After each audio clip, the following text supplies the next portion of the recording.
Welcome to the Steve Stine Guitar Podcast, brought to you by guitar-Zoom.com. If you want to improve your guitar playing, keep listening. If you want to improve even faster, go to guitar-Zoom.com, where you'll find all of Steve's premium courses, masterclasses, and memberships that'll help you quickly and easily improve your playing. Now here's your host, Steve Stine.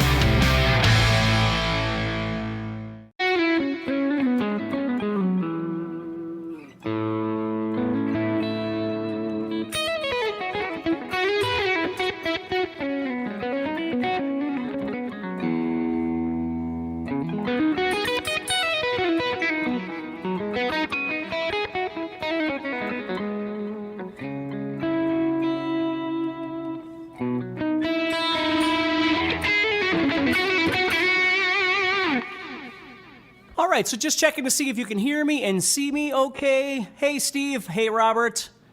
Sergi is here again. Cool. All right. So, hey, everybody. Welcome back to another blues workshop. We're celebrating the release of my Blues Licks course, which there's going to be a link over in the chat at some point here that you can check out. Hey, Timothy. Elaine is here. Very nice. Awesome. Hey, Denise. Martin. So what we're going to be doing today, and I just want to remind you, there will not be a live lesson on Friday. This is it. This is today. Unfortunately, I have something else I have to do on Friday, so I will not be here. But today what we're going to do is we're going to talk about scales. We're going to talk about the blues scale and how it works and how to think about it a little bit in your head. And hopefully this will set you up to, again, being able to create and execute better blues solos, blues licks, all that stuff. Hey, Edward. Rasta is here. Adam is here. Very cool. Adam from Oklahoma. Christopher. Hey, everybody. So nice of you to join me. Okay. So what we're going to do right now is I made some charts this morning that will help us a little bit in understanding this if you're brand new to this. But before I get started, the first thing I want to say to everybody, other than thank you for being here, it's very, very, very awesome that you take time out to join me. I'm always very humbled by that. The most important thing to understand about playing guitar, soloing, all these things is that we're always dealing with the same notes, right? We all have the same notes. The difference is in the way that you perceive those notes and the way that you organize those notes. So we learn, for instance, what's called theory, right? And theory, again, is a very important thing to learn at some stage in your playing if it's deemed necessary. I studied music theory. I went to college and studied music theory and that sort of thing. But I always want to say that there's still the theory of the instrument itself. Because when we talk about things like scales and stuff like that, just because you learn how to play a scale doesn't mean it's going to sound the way you want it to. It has to do with the way you perceive that scale or those groups of notes and how you're going to execute those to make it sound a certain way. So that's what I want to talk about today is learning to understand what really constitutes a decent blues scale to make your solo sound more interesting, more bluesy, right? So, hey, Barbara. Hey, Christoph. Hey, thank you, everybody, so much for being here. This is so awesome. And again, if you get a chance, check out my Blues Licks course. It looks like it's 42% off because I'm reading the chat right there. And there's a link over there. You can check it out. I sure would appreciate that. So let's go ahead and get started here. Now, we're going to start by just understanding the difference between major pentatonic and minor pentatonic. And if this is a little bit above where you are, first of all, I apologize. And second of all, we have to start somewhere, okay? But understand that when it comes to blues, when I first started learning about blues, the first thing that I was told was, okay, it's a 1-4-5. We already learned about the 12-bar blues. We did that a few sessions ago. And I was told, at least this is the way I remember it, is that over the 1, I want to play minor pentatonic, but over the 4, I should play major pentatonic. And then over the 5, I should go back to minor pentatonic again. That's the way I remember being told. So I thought there was like this hard and fast rule that you had to play minor pentatonic over the 1, then you go to the major pentatonic over the 4, and then back to the minor pentatonic over the 5. Or the 1 again, obviously. So let's just start off by understanding what we're talking about here, and then let me show you examples of what I'm talking about. And I'm going to throw a lot of stuff at you today, and hopefully some of that stuff will make sense to you, and you're going to be able to use it in your playing. So the first thing I want to show you here is the minor pentatonic, which I got to bring up my screen share here. There it is. All right, let me share this with you. Okay, hopefully you can see this okay. This is just a chart I made this morning that shows the first position of minor pentatonic. Now remember, pentatonic is 5 notes, okay? 5 notes. So with pentatonic, because we have 5 notes, if we play this position right here, we're playing the notes A, C, D, E, and G. Those are our notes, A, C, D, E, and G. And then when we get to the 7th fret of the 4th string, we're starting all over on A again. A, C, D, E, G. And then when we get to the 1st string, we have A and C, but then we run out of strings. So we're really playing 2.5 octaves of the same 5 notes. We're playing A, C, D, E, G, A, C, D, E, G, and then A, C. That's why it's called pentatonic. It's penta, it's 5 notes from the tonic or root. Okay, that's what we're saying. So what's so unique about this minor pentatonic scale is that it works great, obviously, over minor, but we've also talked about in one of our previous sessions too, that the minor pentatonic sounds great over major chords when you want to give it that blues rock sound. Now, Don't Ask just had a great question. Whoever Don't Ask is out there, thank you, said, why is the 1st position at the 5th fret? Now, let me explain this to you just a little bit. That's a wonderful question. You might call the positions different than I do. I'm calling the 1st position the 1st position because it's starting on the note A, okay? That's why. You might learn your positions differently, and it's okay if you do. If I was in G minor pentatonic, I'd go to the 3rd fret because that note is G, and I'd play the exact same shape that I'm showing you right now, but I'd play at the 3rd fret, and it would still be called the 1st position, okay? Now, there's 2 different terms of position. I don't want to get off too far in the weeds here, but there's 2 different terms for position. One is, where are you at on the fretboard? Like if you were learning how to read notes, you're learning classical guitar, and somebody would say 7th position, they're talking about the 7th fret. We're not talking about that. What we're saying is, we're taking these 5 notes, and we're placing them somewhere on the guitar, because obviously these notes exist all over the fretboard, and eventually you can learn how to play the same scale all over the fretboard, and I would strongly encourage you to do so. I actually have a guitar course called Fretboard Mastery, I think it's called, that talks all about connecting this across the fretboard. But we're just learning it in one place on the guitar, so we call it a position. And instead of calling it 5th position, because I'm at the 5th fret, which there's some logic behind that, I'm calling it 1st position because it's just the first box or first shape that most people learn. If I was playing in the key of B minor pentatonic, I would move up to the 7th fret and I would still call it 1st position. So hopefully that makes sense to you. So let me go back to that again for you and show you this. So I don't really need to be on the screen right there. There we go. So we're playing the notes A, C, D, E, G, A, C, D, E, G, and then A, C, and then we run out of frets. Okay, so that is our minor pentatonic. Now, without getting deep into theory and all that thing, we understand that, and again, we've talked about this in some of the previous workshops that I've done now, but I can take that pentatonic and start thinking in my head, okay, I want to try and gravitate my motion toward the note A. Or... Now, I can gravitate to other notes, and that's not a conversation we're going to have right now. Just very basic, very elementary here. If there was an A7 played, and I go to the note A, I try and emphasize the note A.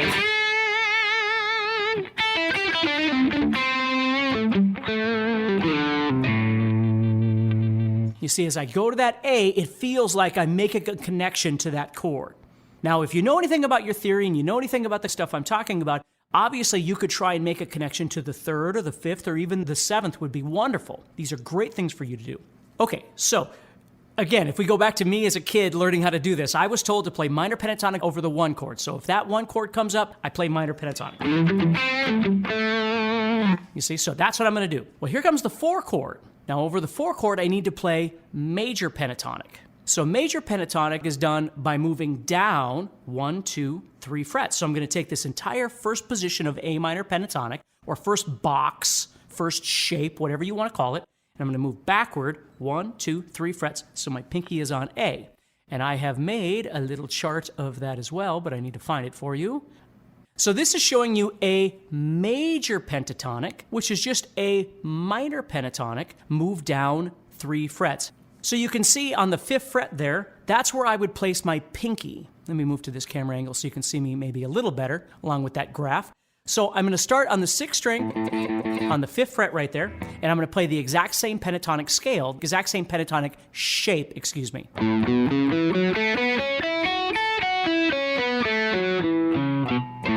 Now you're going to notice that on the 2nd fret of the 2nd string, I've got that written as a hollow little round thing there showing that note. And the only reason I did that is because it's still a note that's playable in the A major pentatonic. We can play this note F sharp here, but we want to try and target or emphasize the A note, not the F sharp, because we're in the key of A, right?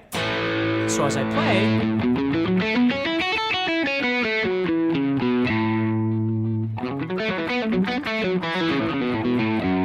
I could drop down to that F sharp, but I'm going to come back up, and I want to really think in my head again. A is the note that I'm looking for. A is the note I'm going to try and emphasize at the bass level. Again, there's other notes we can emphasize, but let's just start by thinking bass level here. So, again, in my early education, I was told over the one chord, play minor. So over this A7, I'm putting that. Then over the 4 chord, which is D7, which again we did in an earlier workshop, that's where I was told to go major. And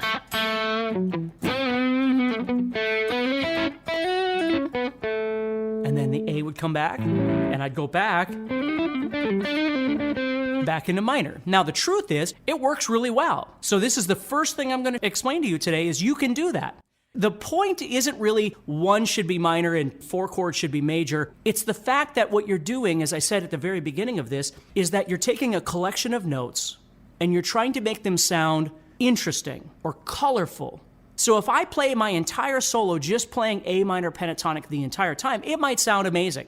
But if I learn to take that A minor pentatonic and do something different, which is what we're going to keep talking about today, every time I change it a little bit, something new and fresh comes in for the ear to hear, for your listener to hear. As a matter of fact, the last time we met, if you were with me, we talked about the blue note or the blues note, where I could take the A and I could add that one new note in. Now, because I have that blues note, and again, if you don't know what I'm talking about, go back to the last workshop and watch that, okay? It doesn't mean I want to use the blues note all the time. I remember somebody telling me once a long time ago when I was doing a lot of traveling and gigging and that sort of thing, and he said, we were just talking, and he said, it doesn't really matter what it is that you do. People, when they first see you, they're going to go, oh my God, this is great. But after a while, if you do the same thing all the time, it gets old. And if you think about it, think about players that you like, and then after 6 albums or something, and I'm not dogging it, I'm just saying this is the hard part, right? Is that things just begin to sound stagnant after a while. And so one thing that you can do on a solo that you find yourself in, or a melody or whatever, is just understand that because all these notes are available to you doesn't mean you just want to use them all the time. Because then there's nothing new and fresh to bring into your solo, you see? So if we think about that A minor pentatonic to the A major pentatonic motion, it's nothing fancy, but the fact that you're changing those notes a little bit makes it sound a little different. Now, I'm not playing fast, I'm not playing fancy, it's just the sound of this A, and then D,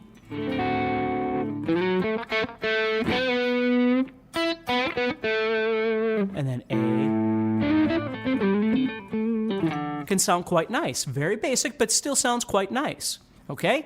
So if we get that out of the way, now the next thing I want to show you is we're going to take those notes that I'm playing down here, and let's define the notes right now. I'm going to play A. When I play A major pentatonic, I'm playing the notes A, B, C sharp, E, F sharp. That's what I'm playing.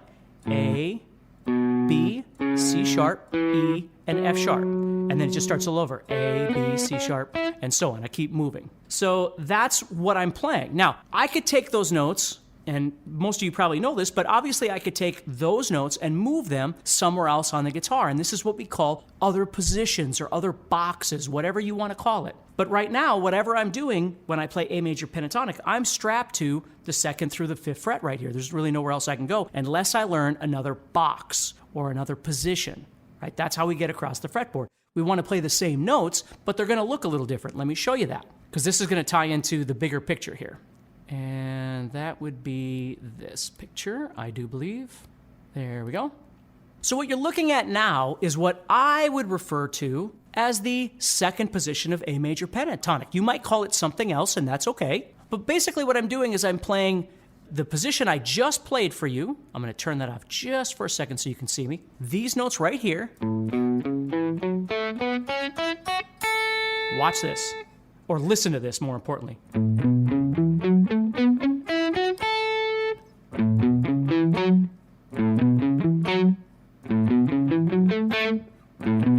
Whoops, sorry.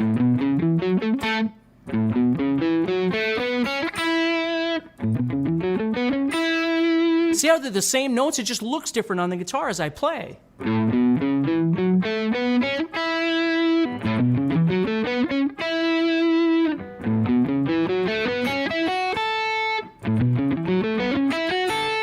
So all I've done is I've taken those notes and I've moved them up into a new position or new box, whatever you want to call it, new shape, but I'm playing the same notes.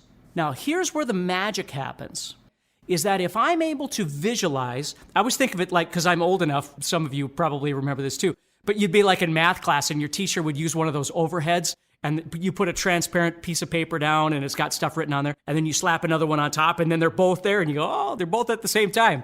That's what I'm doing here, is I'm trying to visualize the A minor pentatonic and the A major pentatonic at the same time, regardless of what you want to call them, first position, second position. Don't get caught up in that. Just understand that at the 5th fret, in the key of A, playing blues, I'm trying to play a major pentatonic and a minor pentatonic at the same time. My knees hurt says I hated math class. I get it. So that's the trick. So let me show you this real quick here, and then I'm going to show you the chart, okay? So if I take this A minor pentatonic,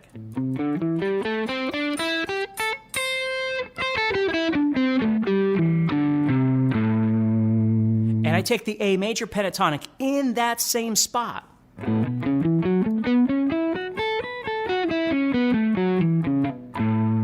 I start trying to learn how to see those two things at the same time. So as we merge the minor pentatonic and the major pentatonic together, we might call this different things. Like people will say, well, isn't this modal soloing, or aren't you playing Mixolydian, or aren't you playing Dorian? You can look at it any way you want. In my head, if I think Dorian when I play, it sounds like Dorian. If I think Mixolydian when I play, it sounds like Mixolydian. If I think major and minor pentatonic together, it sounds like blues. I can't say that that goes for everybody else, but that's the way it works for me. So again, going back to the first thing I said when we started, it's all in your perception of what you're trying to do. Because if you simply just play a scale up and down, it's still just always going to sound like you're playing a scale up and down. The goal is how to manipulate the notes that you're given or you're using, and how to try and arrange them as such to make them sound like music. Right now, we're not only talking music, we're talking style. We're talking genre. We're talking blues. So how do we take those notes and make it sound bluesy as opposed to just simply sound like we're moving up and down inside a scale? That's the trick, right? So let me show you this little position here. If I can get this to come back up, right here. I'm going to get me out of there because you don't need to see me right now. So right here, this is the template that Rock Licks, the guitar course that I created, is going to be built off of. Now, if we look at that, what I want you to notice that you can still see the black notes, which make up the minor pentatonic, the red notes, which make up the major pentatonic, and then those circled ones, if you can see it well enough, you're going to see that the circled ones, the open circle ones, have half black, half red, which are the overlapping notes. Those notes exist in both minor and major pentatonic. And then I put those little blue triangles in to show you the blue note. And I use the color blue, ironically. So that's what we got. Now I'm going to add me into this a little bit here. Hello there. Okay? So the trick here isn't that we're going to take these notes and simply go.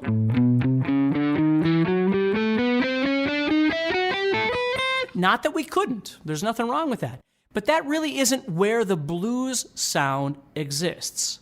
What we're going to do is we're going to start taking some of these things and start putting them together. We're going to borrow some stuff from the major side, some stuff from the minor side, and then some of those notes that are overlapping.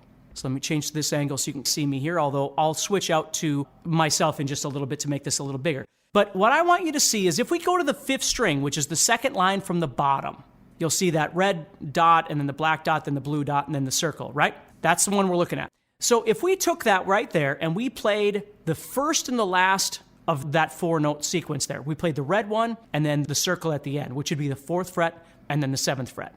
And then on the next string up, which is the 4th string, we're just going to play the 5th and 7th, which is a minor. And then, of course, the 7th fret could be minor or major, depending on how you look at it. And then on the 3rd string, we're going to take the 5th and the 6th frets, which is one minor, one major. And then on the 2nd string, and again, I'm going to play this, so don't get lost. I'm going to play it for you. And then on the 2nd string, I'm playing the 5th and 7th, which is one note is both major and minor, depending on how you're looking at it. One note is minor, or major, excuse me. And then on the 1st string, I'm going to play the 5th and 8th frets. Now, why am I doing that? Why did I choose those? Because what I'm trying to do is make this sound more interesting and instead of just playing minor and then playing major, which there is nothing wrong with that. There's nothing wrong with shifting between major and minor at all. But if I take and start combining those elements in my head, which I am seeing as minor pentatonic and major pentatonic, and start combining them,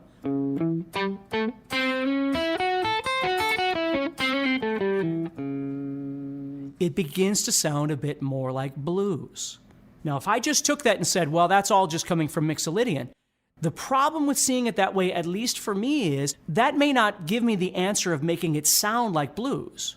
It's just going to sound like a scale. But when I try and see these things as two separate pieces, two transparent pieces of paper, and I can separate them at any given moment in time, but I can bring them together and separate them. So I could play minor, then play major, and then combine them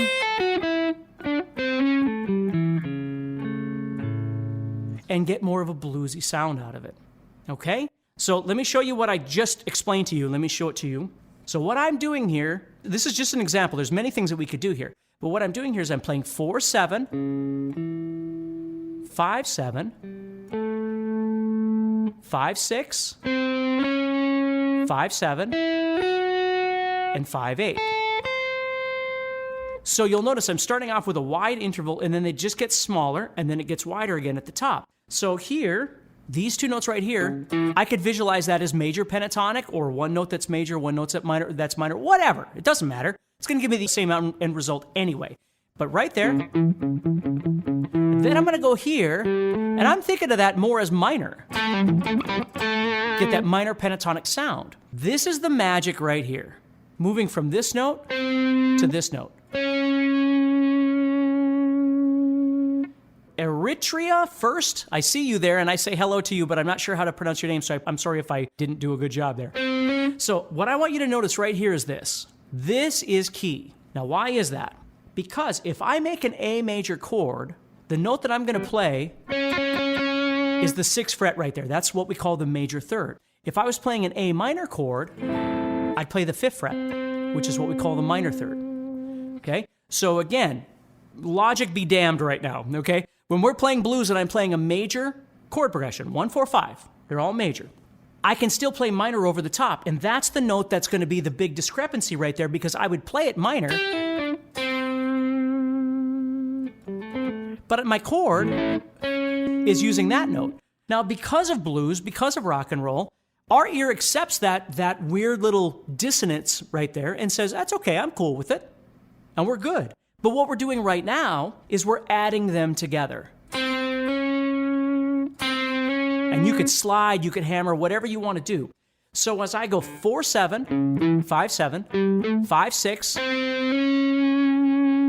and then I'm going to come back out to 5-7, which I'm seeing that as more major. Right here, I saw that as more minor. This, I'm hearing that as more major. And then back out to minor again.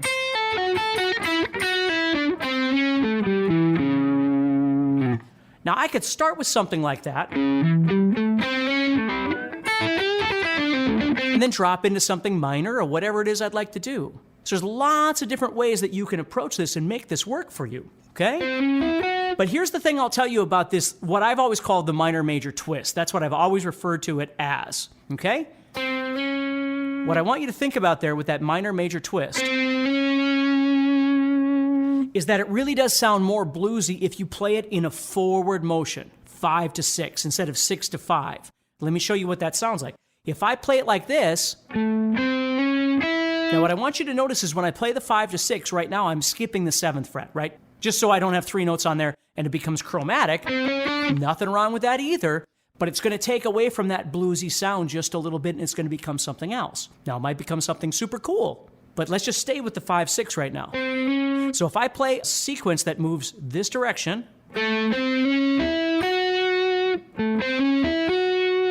got that bluesy sound. If I was going to play this direction and I wanted to use that minor-major twist, what I would do is I'd be coming down this scale, again, however I'm playing this. See how I went to the 7, and then I went to the 5, and then did the hammer-on, or the forward motion.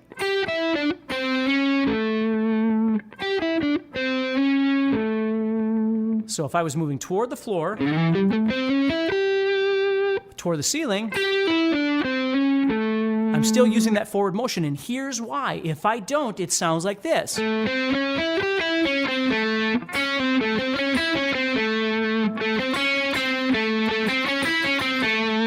You see? It doesn't sound as bluesy then if I play it the other direction. Now, that doesn't mean it might not sound cool. It might be exactly what you're looking for. I'm just saying it doesn't sound as bluesy. So again, going back to the very first thing we talked about, if you missed it, it's not just about notes. It's not just about a scale. Those are things that we need to learn, no doubt about it. But just because you learn a scale or somebody shows you something or somebody gives you a chart doesn't mean it's going to sound like blues or like rock or like metal or like country or anything else that you want. You've got to learn how to put these things together and make those notes sound the way you want them to sound, which is why in my mind I'm thinking about this as minor pentatonic overlaid with major pentatonic and being able to move back and forth between these at any point in time.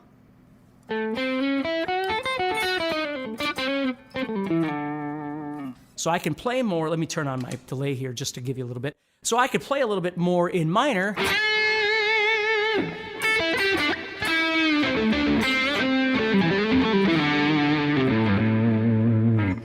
Or a little more major.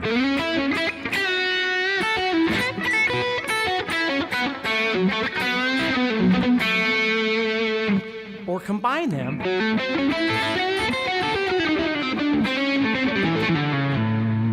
Get more of that sound. And I can use this all over the fretboard at any point in time to make this a little more interesting. Is this material in the Blues Licks course? No, the Blues Licks course is more based on the actual licks, although I do define the licks themselves and what they are and how they work so you can understand better of where they're coming from, what major or what minor I'm combining that thing. And then I've got a more comprehensive how to play blues course as well. Maybe the guys can throw up a chat or a link on that as well. But anyway, so if that kind of makes sense, now let me show you a couple other wonderful examples of this. My first example of this that I'm showing you, and I never realized it, but I fell in love with it the first time I heard it, is this. Now I'm going to move down to the key of G.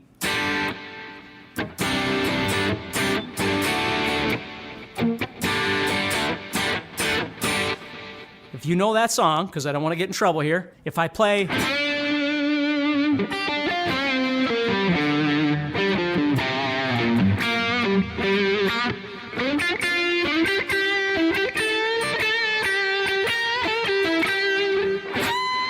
Let's see, where do we go?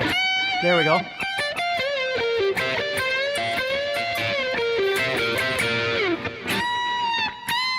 There it is.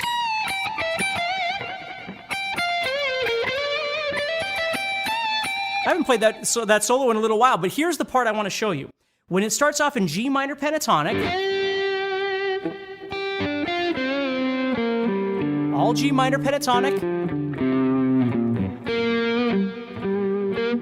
okay, then he moves to, which in my mind I see that as second position, but then he does the same exact thing.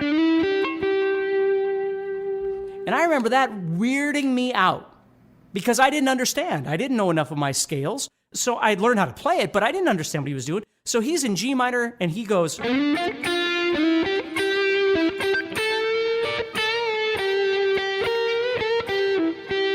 And I always loved all of that right there. I still play it when I solo, that kind of stuff. Here's what he's doing. He's going from minor pentatonic to major pentatonic. And then he adds in minor and major together.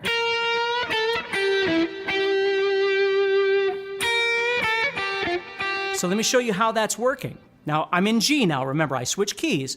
But if you remember, we had on our chart, which I can show you here, although our chart is in the key of A, but if you look at the first string, I'm playing 5, 7, and 8. Those are the frets I'm playing.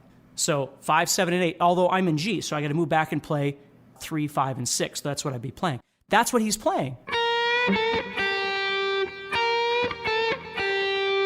That's what Angus is doing. You see?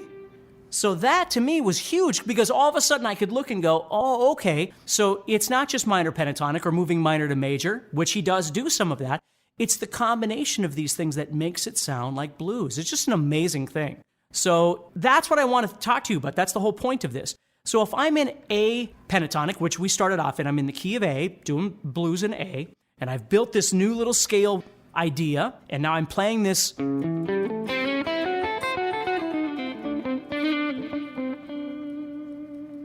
see, I love to do my little slides to my blue note. Hola, Matthew.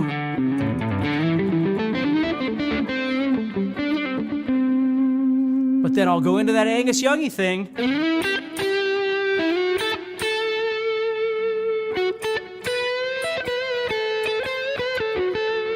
There's lots of other stuff you can do up there.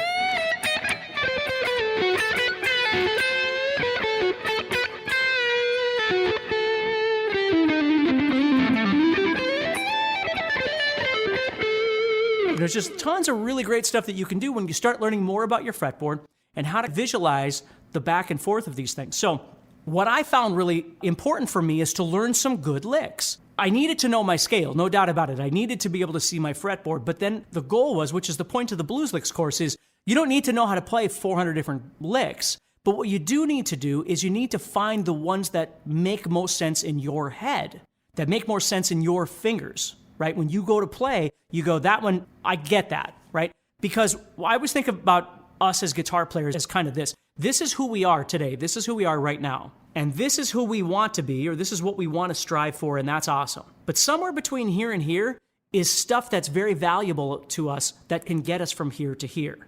So it's not just this gigantic leap up to here. It's learning to take these elements and find the things that make the most sense in here. And the biggest analogy that I can use is this. I own a bunch of Ibanez gems, and I don't know if you know my story on that whole thing or not, but I own a bunch of Ibanez gems not because I absolutely love Steve Vai. Now, the truth is, I absolutely love Steve Vai, but that's not why I own that guitar. I didn't buy the guitar because of Steve Vai. I bought the guitar because I live in a little town, Fargo, North Dakota, and we didn't have a lot of options, and I wasn't really a Strat Les Paul person. And that guitar looked awesome. If I think about their music, if I take Steve Vai and Joe Satriani, who I love them both, I love their music, but Joe Satriani's style of playing makes more sense in my head than Steve Vai's. Now, you might be completely different. I'm not saying I like one more than the other. It isn't that at all. What I'm saying is Joe Satriani's style of playing makes more sense in my head. It makes more sense in my fingers. So when I was younger and I needed to find some new licks, Steve Vai really isn't the person I went to find licks because I wasn't relating to him, especially at that time. I certainly do more now, but at that time I didn't really relate to him as much. Where Satriani, I could listen to his stuff and go, that fits me. That makes sense to me. So it isn't a matter of whether I liked it more, it's what made sense to me. So when I'm talking about this thing, what I want you to understand is there are things between here and here that you can utilize in between here that are going to get you closer to where you want to be. And so licks are really important once you've built this foundation of being able to move and meander across your fretboard. Very, very important, okay? But learning how to move, like this is where songs, again, because of the age I am and growing up playing by ear and all that stuff, you learned a lot of stuff by ear. So we would practice these things over and over and over and over. And I started realizing that in learning songs, which is important in its and of itself, but learning the little nuances that people would do, right? So they'd be in the key of A, right? I'm still on this blues thing, obviously, because that's where we are right now. So if I took this blues thing that I'm doing right now, and I'm in A,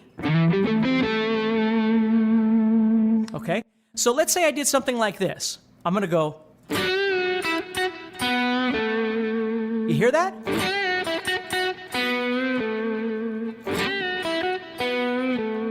Just the sound of that. Now, I'm not doing anything fancy. All I'm doing is playing the 5-7 that I showed you before. I'm in the key of A. I'm bending this up a half step. But here's the kicker. I go down to the 4th fret right here, which is that one of those major notes I was talking about, and I give it just a little bit of a teeny bend, which we call a blues bend. And then I head over to my root. And it gives it this kind of human flavor where if I just gone, it still sounds cool, but going and giving that note a little bit of that bend and sliding.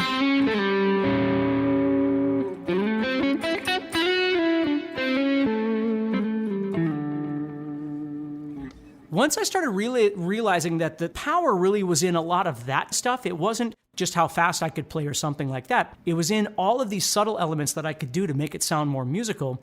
That's where it really made a difference, okay? So hopefully this stuff helps you a little bit. Please do me a favor. If you get a chance, again, there'll be a link in the chat somewhere. Head over and see if blues licks is something you're interested in. And just so you know, if you head over to guitarzoom.com, there's a membership we offer now that has like 40 of my guitar courses in it that you can join and learn all kinds of different stuff. So there's just all kinds of things in there. But hopefully this will give you a lot to work on until we meet again. Of course, I'll probably see you again on Monday for the Monday motivation that I do each week. But remember, no live session on Friday. I'll be gone on Friday. But start working with this a little bit and go back and watch it. I wish I could hand out all these little graphs that I made. Maybe I'll put them on my website or put them on my Steve Stine Guitar Facebook page at some point. But for now, you can always go back and watch this and then just scan over and pause on the picture and you can work with that a little bit.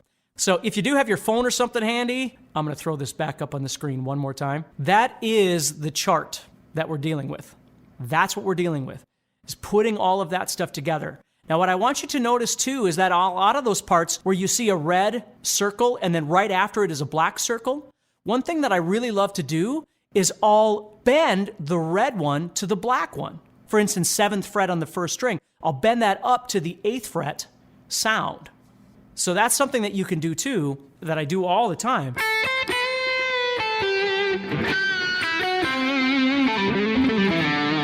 You can do a lot of that stuff to really make the sound more authentic. Bending, vibrato, which again, we talked about that in one of the prior workshops too. So everybody take care, stay positive, check out Blues Licks, see if it's something you're interested in. And of course, you can always head over to guitarzoom.com, check out the membership and see if that's something you're into. Otherwise, take care, stay positive, have a wonderful weekend, and I'll talk to you again next week, all right? Bye, everybody. Next time on the Steve Stine Guitar Podcast, the big thing I want you to understand is when it comes to soloing in general, okay? It's entirely up to you how far down the rabbit hole you want to go in terms of scales and things like that. But what I really want you to be aware of is the more that you can see on your fretboard and truly manipulate, master, the more you can do, the more stuff you can do. Because again, I don't want to talk the whole time. Just give me just 2 minutes to kind of make you understand this if you've never heard me say this before. We have, I always refer to them as buckets, but we have different practice buckets that we spend time in each day as guitar players. And one of our buckets is rudimentary practice, whether it's scales, whether it's licks, whether it's patterns, whatever it might be. And we practice all these things, but what often we don't spend enough time doing is taking some of those ideas and moving them into the creative improvisation, performance, whatever you want to call it. I call it the creative bucket, where we're really trying to put these things together. So the first thing I want you to understand is when it comes to soloing in general, whether you know one spot on the guitar, which we'll call a position, or you know a couple of them, or you only know one scale, or you know, whatever it might be, that's perfectly okay. But if you get time, if you can make time to practice a bit more of that, to understand a bit more, to be able to visualize a bit more, and then move it into your creative bucket and really start learning how to move around, you're going to be really thankful for that because it really does open up a lot of opportunity. Okay, the next caveat, if you will, that I'm going to say is that today I'm going to be using a backing track from Elevated Backing Tracks. I think those guys have got some of the most amazing backing tracks out there. And here's my thing about backing tracks. You can go on YouTube and find a jam track or whatever, jam track, backing track, whatever you want to call it. And it's perfectly fine. But another thing I would say to you is find one that kind of speaks to what you're trying to do. Whether it's the key, the groove, the tempo, whatever it might be, and maybe it's all of those things, okay?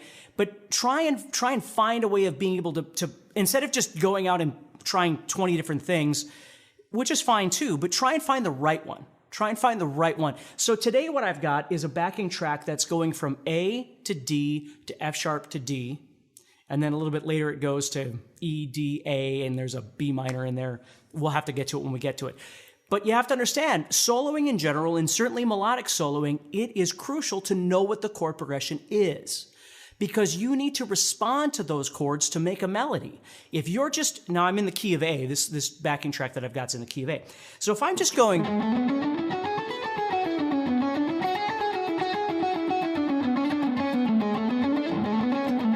and I'm just doing this, there might be a place where that sounds wonderful, but if I do it the entire time, it doesn't really sound like I know what I'm doing. If you enjoyed today's podcast and want to learn guitar even faster, go to guitar-Zoom.com and click the Get Started button to get access to courses that are right for your interest and skill level. Again, go to guitar-Zoom.com and click the Get Started button.